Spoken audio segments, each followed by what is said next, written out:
الحمد لله وحده والصلاة والسلام على من لا نبي بعده. اما بعد فاعوذ بالله من الشیطان الرجیم. به نام خدای بزرگ و مهربان. جزء 21 الله می فرماید اتل ما اوحی الیک من الكتاب و اقم الصلاة ان الصلاة تنهى عن الفحشاء والمنکر. از این آیه چند تا درس رو میگیریم. درس اول این که انسان داعی و انسانی که به طرف الله انسانها را میخواند او دو خصلت رو داشته باشد که یکی تلاوت قرآن و دیگر نمازها رو فراموش نکند. حالا اینجا اومدیم که معنای منکر تنها عن الفحشاء والمنکر، فحشا و منکر معناش چی است؟ منکر حرامی هست که یعنی به نص شرعی دلیلش باشد، یعنی برای حرام بودنش نص شرعی باشد. اما فحشا که انسانهای عاقل و انسانهای فهمیده و انسانهای مؤمن آن را مکروه و عمل زشت بدانند، آن را فحشا میگوید. و تنها عن الفحشاء والمنکر معنا این نیست که نماز تو رو از دست میگیرد و میکشاند، بلکه صدی میشود. صدی میشود برای تو میفهماند که تو نباید منکرات رو بکنید. صد هست اما بازدارنده اون اعمال خودت است و اون کیفیت خودت است که تو باید خود رو باز داری. و بعد از این الله جل شانه میفرماید برای اون کسانی که اونها در مکه مکرمه زندگی میکردن و اونها میخواستن برن به طرف مدینه منوره، اونها در این فکر بودن که ما اونجا زراعتمون، کشت و کارمون و زندگیمون، زمینهایمون چیکار میشه، ما که اینجا همه چیز را در مکه میگذاریم، اونجا چی میخوریم، چطوری زندگی خواهیم کرد. خداوند متعال برایشون فرمود یا عبادی ان ارضی واسعه فایای فاعبدون. اونجا برید شما فکر این را نکنید، هجرت بکنید و بعد از هجرتتان الله جل شانه درها رو باز میکند و این آیه رو نازل کرد و کأی من دابة لا تحمل رزقها الله یرزقها و ایاکم. خدا به شما روزی میدهد. خیلی پرنده درنده چرنده هستند که اونا از قدرت و از عظمت الله و از خزانه های غیبی الله میخورند و شما هم خواهی خورد. و بعد از این خداوند متعال در آخر این سوره خوشخبری خاصی رو برای مؤمنان و برای مهنت کنندگان میدهد. والذین جاهدوا فینا لنهدینهم سبلنا، ای الذین اختاروا المشقة فی ابتغاء اوامرنا و نصرة دیننا لنهدینهم سبلنا، ای لنهدینهم سبل السیر الینا و سبل الوصول الی جنابنا.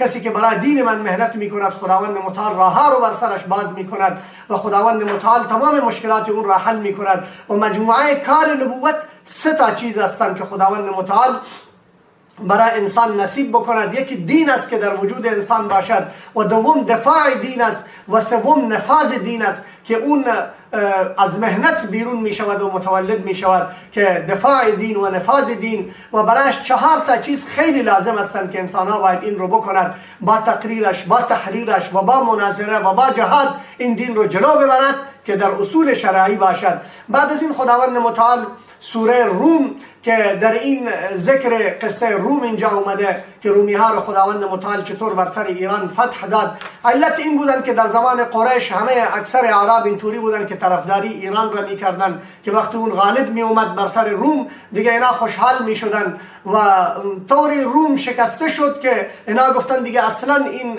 موفق نمی شود. خداوند متعال در اینجا راز داشت، میخواست یک نصرت مشیت نه نصرت استحقاقی برای اهل روم نصیب بکند و الله جل شانه اینجا فرمود که غلبت الروم فی ادنى الارض و من بعد غلبهم سیغلبون. ابی بن خلف برای ابوبکر صدیق رضی الله عنه گفت که در 9 سال دیگر من شرط میبندم که هیچ موفقیت برای رومی ها نیست. حضرت ابوبکر گفت که نه این کار نمی شود. اون گفت باشه 100 تا شتر میگذاریم. 100 تا شتر رو شرط گذاشتن. در 7 سال دیگر بعد از این آیه نازل شدن خداوند متعال روم را غالب کرد و ایران را شکست داد و اونا آتش پرست بودن، مجوسی بودن. زمانی که اونا شکست خوردن مجوسی های آتش پرست، بعد از این در زمان حضرت رسول اکرم صلی الله علیه وسلم اونجا ابی بن خلف که مرده بود و پسرانش حضرت ابوبکر رفت پیش اونها و 100 تا شتر را گرفتن. رسول اکرم صلی الله علیه و گفت که این شرط است و جایز نیست اینها رو صدقه کن. بعد از اون همه اونها رو صدقه کرد. و بعد از این خداوند متعال اینجا ثبوت نماز پنجگانه رو در فسبحان الله حین تمسون و حین تصبحون. تمسون یعنی مغرب و عشاء، تصبحون نماز فجر و عشی و حین تظهرون و نماز عصر است، تظهرون نماز ظهر است. 5 وقت نماز رو اینجا ذکر میکند. دلایل عظمت قدرت الله جل شانه. الله میفرماید خلق لكم من انفسکم ازواجا لتسکنوا الیها وجعل بینکم موده و رحمه. اینه که خداوند متعال برایتون خانم ها رو و یا زندگی کردن با اونها رو و فرزند ها رو که شما با اونها در آرام زندگی بکنید. خلقت زمین و آسمان، پیدایش انسان ها و همچنان دلایل عظمت قدرت الله. خلق السماوات والارض واختلاف السنتکم و الوانکم. اینجا خداوند متعال در یک رکوع مکمل آیه ها و قدرت های خود را ذکر می کند. و من آیاته منامکم باللیل والنهار و من آیاته یریکم البرق خوفا و طمعا و من آیاته أن تقوم السماء والأرض بأمره وله من في السماوات والأرض كل له قانتون. همه به طرف الله جل شانه رجوع میکنن. وله من في السماوات والأرض و همه این چیزها که هستند برای الله جل شانه هستند. و همچنان خداوند متعال اینجا میفرماید که وهو اهون عليه وله المثل الاعلى في السماوات والارض. برای خداوند متعال مثال بسیار بزرگی است و الله میتواند همه این چیزها رو که پیدا کرده دوباره بازم پیدا بکند. فاقم وجهك للدين حنیفا. برای خداوند متعال چهره خود را که دین حق است برگردان. فاقم وجهك للدين القیم. برای اون دینی که برای تو قائم و دائم و دینی که تو را به راه راست میخواند و برای اون دین چهره خود را برگردان. من کفر فعلیه کفر. کسی که کفر را اختیار میکند او خود ذلیل میشود و تباه و رسوا میشود. اون فسادی که در زندگی انسان ظاهر میشود. ظهر الفساد فی البر والبحر. مصیبت ها میاد، عذاب ها میاد و مشکلات میاد. این به خاطر این میاد که ما وقتی در اعمالی که ما میکنیم و اشتباهاتی که ما میکنیم به سبب اون های مصیبت ها سر انبیا هم اومدن ولی به خاطر رفع درجات اومده. مصیبت همیشه به خاطر عذاب نمیاد، گاهی وقت به خاطر رفع درجات میاد. و بعد خداوند متعال میفرماد ولقد ضربنا للناس في هذا القرآن من كل مثل. تمام مثال ها رو برای شما بیان کردم. فاصبر ان وعد الله حق. بفهم، صبر بکن، وعده خدا حق است و تمام اون چیزایی که الله جل شانه گفته اونا خواهد به تحقیق پیوست و هیچ چیزی از خداوند متعال پوشیده نیست و همه رو ظاهر خواهد کرد. بعد از این خداوند متعال سوره لقمان رو که نصایحی است برای فرزندش بیان کرده اون را ذکر می کند و الله می فرماد و من الناس من یشتری لهو الحدیث. اونهایی که لهو اللعب را میگیرن و در بین مردم پخش میکنن. و این شأن نزولش این است که نضر بن حارث یکی از مشرکین بوده. این میرفت از جاهای دیگر از روم و از قیصر و از اون جاها کتاب‌های رو می آورد و موسیقی آلات رو می آورد و خزانه‌های اونجا چیزایی رو که می یافت از زمان قدیم بودن، عهد قدیم اونا رو می آورد برای اهل مکه. می گفت که پیغمبر خدا از زمان قدیم و از عهد قدیم صحبت می کند. بیا من کتاب‌ها دارم و قصه‌های قدیم را برای شما می کنم. الله فرمود فبشرهم بعذاب علیم. به عذاب دردناک برای اینا بشارت بده. امروز همون کسانی که در بین مردم فحشا و منکرات را و آلات موسیقی را خودشان گوش می کند و در بین مردم پخش می کند، در عروسی های خودشون، در خوشی های خودشون، در جاهای دیگر، در محافلشون، خدا اینا رو به عذاب دردناک گرفتار می کند. بعد لقمان حکیم به فرزندش نصیحت می کند ولقد آتینا لقمان الحکمت. لقمان حکیم دانا بود، ولی الله بود، انسان حکیمی بود ولی نبی نبود. یا بنی لا تشرک بالله. ای پسر من شرک به الله نکن. اطاعت و خدمت والدین رو در معروفات بکن. ای پسر من یا بنی انها ان تکن مثقال حبه من خردل فتكن في صخره او في السماوات او في الارض یأتی بها الله. هیچ چیزی از خدا پوشیده نیست. ای پسر من یا بنی اقم الصلاه. نماز رو برپا کن. و امر بالمعروف و نهی عن المنکر. امر بالمعروف و نهی عن المنکر را ول نکن. ای پسر من لا تمشي في الارض مرحا. بر سر زمین تکبر نکن، تجبر نکن. انك لن تخرق الارض ولن تبلغ الجبال طولا واقصد في مشيك واغضض من صوتك. در مشی خود و در صدای خود، در بلند کردن صدای خود در حالت متوسط باش و معتدل باش. تکبر نکن، در هر حالت میان رو باش.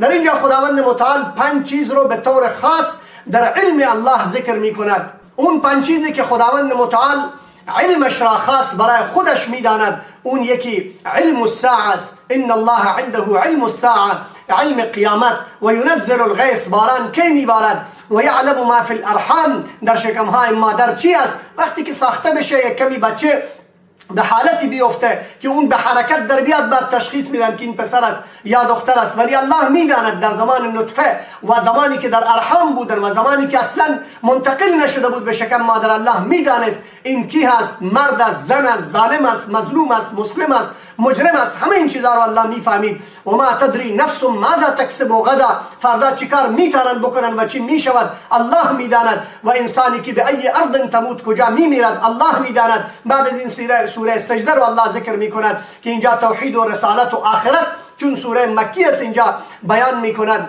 و این سوره رو رسول اکرم صلی الله علیه وسلم در رکعت اول نماز فجر در روز جمعه همیشه میخواند و سنت است. حالت مجرمین را الله جل شانه بیان میکند. ولو ترى اذ المجرمون ناکسوا رؤوسهم، سرها را روز قیامت پایین انداختن. ربنا ابصرنا و سمعنا، ما دیدیم ما شنیدیم برگردون ما را. الله میفرماید ولو شئنا لاتینا کل نفس هداها، برای همه من هدایت میدادم اگر میخواستم، ولی من میدانم اینا رو برگردانم توبه نمیکنن، باز همون کارهای خودشون را میکنند. صفات خاص مؤمنان را خدا در اینجا ذکر کرده. تتجافى جنوبهم عن المضاجع یدعون ربهم خوفا و طمعا، شبها پهلوهای خود را از بسترهای نرم بلند کرده برای الله ایستاده میشن، برای سرها را میمالن، سرها را میگذارن، برای الله مینالن و فریاد میکنن. و الله میفرماید که فمن کان مؤمنا کمن کان فاسقا، آیا مؤمن با فاسق با انسان مجرم برابر شده میتواند؟ هیچ بخینا برابر نیستند. در آخر این سوره خداوند متعال انسانهای برگزیده و منتخب رو دو چیز را برای اونها لازمی که یکی علم است و یکی عمل است. علم را در اینه که به آیاتنا یوقنون، اینها بر آیاتهای من یقین دارن، همین علم برای انسان کافی است. و صبر میکنن، عملا اینها صبر میکنن. و جعلنا منهم ائمه یهدون بامرنا لما صبروا و كانوا بآیاتنا یوقنون. خدا این دو صفت را نصیب ما کند. سوره احزاب است. در این غزوه احزاب ذکر شده، غزوه بنی المصطلق ذکر شده و ازواج مطهرات و کسی را که رسول الله به فرزندی گرفته بود ذکر شده. الله جل شانه میفرماید ما جعل الله لرجل من قلبین فی جوفه. قریش مکه یا مشرکین اینا احمقانه فکر میکردن، کسی که خیلی دانا بود زیرک بود میگه این دو دل دارد. مگر میشود که انسان بگوید یک دلم میخواست بازار برم، دل دیگر من گفت در خانه بشین؟ نمیشود. همون یک دل است، اما خاطرات متعدد هستند، چیزهای اشتباهاتی داشتن. سه نوع اونا رو خداوند متعال اینجا رد میکند و در ردش خداوند متعال ما جعل الله لرجل من قلبین فی جوفی، دو تا دل نیست بلکه یک دل است در وجود انسان. همچنان خدا مسئله رو واضح کرده که زینب را زمانی که خداوند متعال یعنی برای عروسی زید رضی الله تعالی عنه، زید بن حارث و زینب بنت جحش را منتخب کرد و رسول اکرم صلی الله علیه و سلم میخواست که اینا رو به عروسی بدهد. یک اختلافاتی در اینجا آمد که اونا میگفتن که چطور برای فرزند خود مثلا عروس میگیرد از خانواده خودش، یا فرزند عروس خود را برای خودش رسول اکرم صلی الله علیه و سلم میگیرد. فلما قضا زید منها وترا زوجناکها لکی لا یکون علی المؤمنین حرج، که این حرج برای مؤمنان درست نشه که ها این فرزند من به فرزندی گرفتم، فرزند اون است که از اون متولد شده، این نسبتی با رسول الله نداشت. ولی به گفته اون زمان در جهالت اینطوری بود کسی را به فرزندی میگرفتی اون میراث تو را هم میگرفت. پس این چیز را خداوند متعال میخواست لغو بکند و این عروسی را خداوند متعال در آسمان فیصله کرده بود برای رسول اکرم صلی الله علیه وسلم. الله میفرماید النبی اولی بالمؤمنین من انفسهم وازواجه امهاتهم. اینجا الله اشاره میکند که برای مؤمنان نبی از همه چیز مقدم تر از همه چیز و ازواج مطهرات مادران مؤمنان هستند. واقعه غزوه خندق اذ جاءوکم من فوقکم و من اسفل منکم، سختترین حالت و کندن اون چاله رو که صحابه و حالاتی که بر سر اونا اومد و بلغت القلوب الحناجر و تظنون بالله الظنون هنالک ابتلی المؤمنون. اون موقع مؤمنان ذهنشان و فکرشان به طرف الله رفت. به ما اشاره می شود که فکر ما به طرف الله باشد. لقد کان لکم فی رسول الله اسوه حسنه، در رسول اکرم صلی الله علیه و برای شما اسوه حسنه است. لمن کان یرجو الله والیوم الاخر،